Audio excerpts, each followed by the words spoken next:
Hello everyone. We've just gone long on natural gas on the futures. I did say on Friday that we wouldn't be trading the futures until after the roll today. The roll's a bit later on today. But nevertheless, I've entered the futures March contract, which my broker is now trading at, right down here at 3.05, just above 3.04. We've got a little reversal pattern happening here at this order block. I've got my three projections going on here. We're at the first one now. So it's our first attempt at getting long on natural gas. These are the potential three paths. We're at the first support level. It's an order block and obvious support level on the day chart. And as you saw on the 4-hour chart, it's a double order block. It's also where the 100 period moving averages and the very, very key level at $3, which I pointed out repeatedly before. If we fail here, we may have to get down to the 200 period moving average. You can hardly see that. It's just below here in the purple. And this rising trend line, that could take us down to 2.08. Failing that, there's an even deeper level, which probably is actually the strongest, and I'm not sure if we'll get there. Maybe it's unlikely, but right down here at about 2.5, another key level that you'll know from previous trading within this period of time that we've been trading in. So 2.5 is not only the division between sort of cheaper natural gas and more expensive natural gas, it's also the top of this triangle with a descending line coming down here and a rising line underneath. So that would be the best place to probably buy natural gas if we got that low.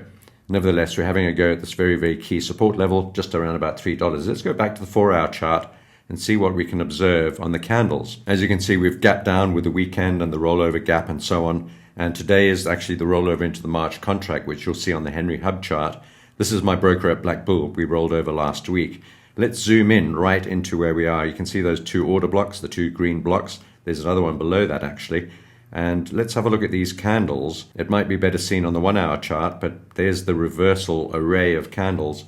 Let's look at the 1-hour chart. There you can see where we got into the trade. A lot of very, very tiny reversal candles, little star doji, followed by this big bullish hour candle, another doji candle, and this one just rolling back a little bit. But trying to form a bottom here on this 1-hour chart, and you can see it on the 4-hour. We want this 4-hour candle, still got some time to go, to close strongly, or at least not lower than it's already been. We'll then have a hammer candle pattern on the 4-hour. It's difficult to see because of the scale. Let me just reset this price scale and zoom in. There we go, that's a little better. Now you can see these reversal candles on the 4-hour chart trying to form this upside down hammer candle pattern right now. This 4-hour candle will close in 2.5 hours time. If it closes bullish, well, all good. But if we close where we are now, more or less, or even slightly lower, not below the arrow, it will be an inverse upside down hammer candle pattern. And that will give us a bullish trigger as well. So let's see how this candle closes. Another couple of hours to go before that closes. And that's where we are. We also took a long position on the continuous price, as you know, and we've added to that tranche there. So we got long at 3.75 and long at 3.6. And at 3.47, I'll immediately hedge this entire trade, looking for this market to move down a bit. But so far, so good. And actually, the futures looks a little bit more supportive. And maybe just helping this one as well. So let's see how we go. That's natural gas, folks. I want to quickly look at the COT report. And sometimes when you're trading, you have to ignore all the weather stories and all the geopolitics and all the confusion that's going on. And let's look at what they said here. February NYMEX futures closed down sharply by 6. Natural gas prices Tuesday fell for a second day, posted a 2.5-week low. They're under pressure as weather forecasts have warmed, as we know. Sudden warming over the most of the US, which will curb heating demand for gas. Forecaster Maxar Technologies said Tuesday that the eastern half of the US will see above normal temperatures for February 7 to 11. So that's the week that's coming up after the end of this one. Earlier this month, natural gas prices soared, that's a good word, I think it's accurate, to a 1-year nearest futures high. Front month high as the Arctic blast sent temperatures across the US plunging. And then blah, blah, blah. Now, when we look at the COT report here, we can see that there's a little bit of confusion, kind of equally balanced, the commercials long and short, but adding more to the short side. Producers got more on the short side, adding more to the short side. Managed money more on the long side, but adding more to the short side, taking some off the longs. So all leaning a bit short.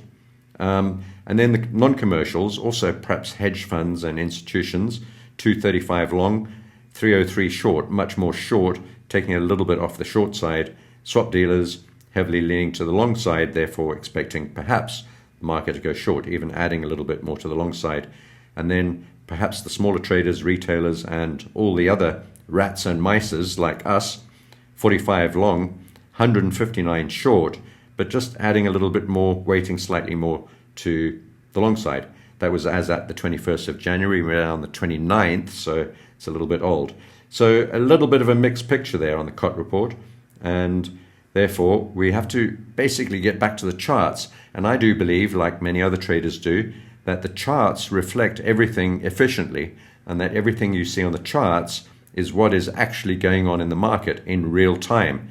So we don't rely heavily on moving averages and past data or forecasts for future data in terms of weather, perhaps.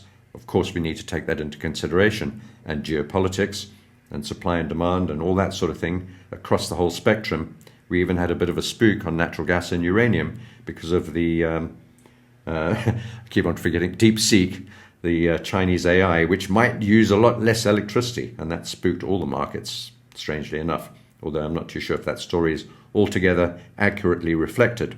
Anyway, folks, that's natural gas, so we've taken a new long position here on the futures, even though I said we'd wait until tomorrow, but it looks kind of like a good setup. It's a small position. I'm willing to add to it and hedge no matter what this does. We have a plan for it.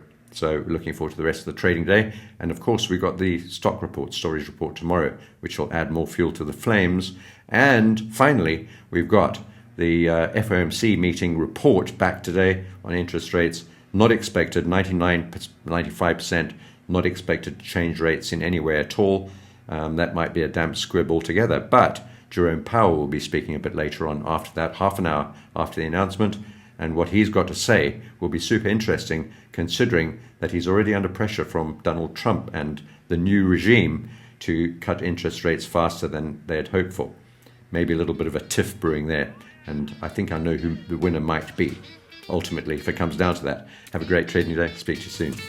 Wake up in the morning, check the charts. Got my coffee ready, time to play my part. Ooh, yeah. Buy low, sell high, that's the art. Swinging on that market like a real smart heart.